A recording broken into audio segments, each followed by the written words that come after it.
د ملاقات آداب زده کول انتهایی ضروري ده. د ملاقات په وخت کې زموږ اخلاقی حیثیت، زموږ طرز معاشرت او طرز د خبرو اندازه کیږي. په ملاقات کې د مسلمان اخلاق معلومیږي. نو لہذا د ملاقات آداب زده کول انتهایی ضروري ده.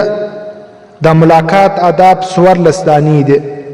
اول، د ملاقات په وخت کې د مسلمان سره په خندا ملاوېدل، ځکه خندا سره د مسلمان د محبت اظهار معلومیږي.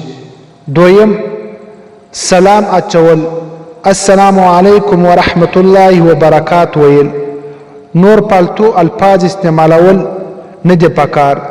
کم نبی پاک صلی الله علیه وسلم الفاظ را شولی دي هغه الفاظ استعمال کو.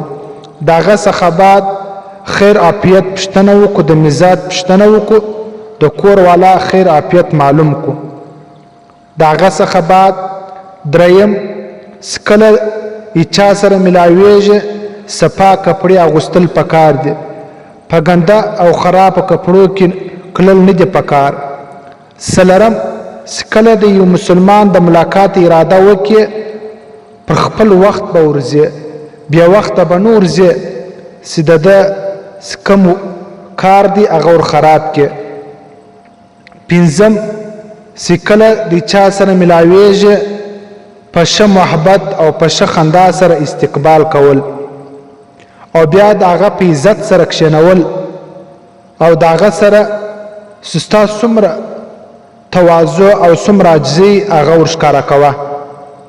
شپږم، کله د چا سره خبرې کوي نو کم د ضرورت خبرې هغه وکړه، بیکاره خبرې کول نه دي پکار، ځکه په دا کې خپل وخت هم ضایع کیږي او د بل مسلمان وخت هم ضایع کیږي.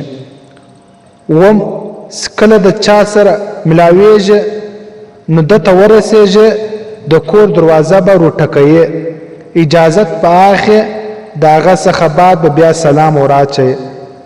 اتم، کله چاله ورځي نو مناسبه تحفه وروړل پکار دي، ځکه په تحفه سره د مسلمان سره محبت زیاتیږي.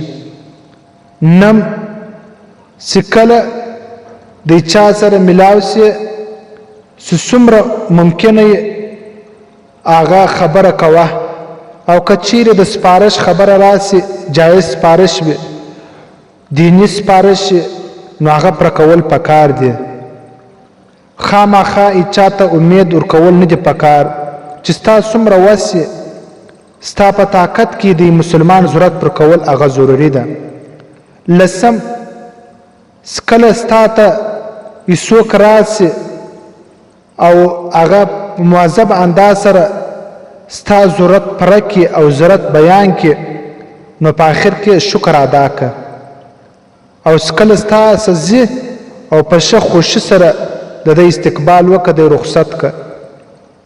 یولسم، همیشه دا خواهش مه کوه چې خلک تاله راځي ستا سره ملاویږي، ته خپل هم د خلکو سره ملاویږه، خلکو ته ورځه.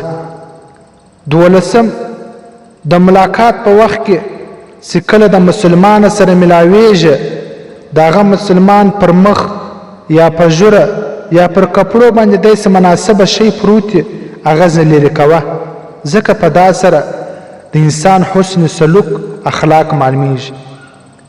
که چیرې ستا پر مخ باندې پروت وي دا شان بل څوک یې ستا څخه لرې کړي د هغه شکریه ادا کوه.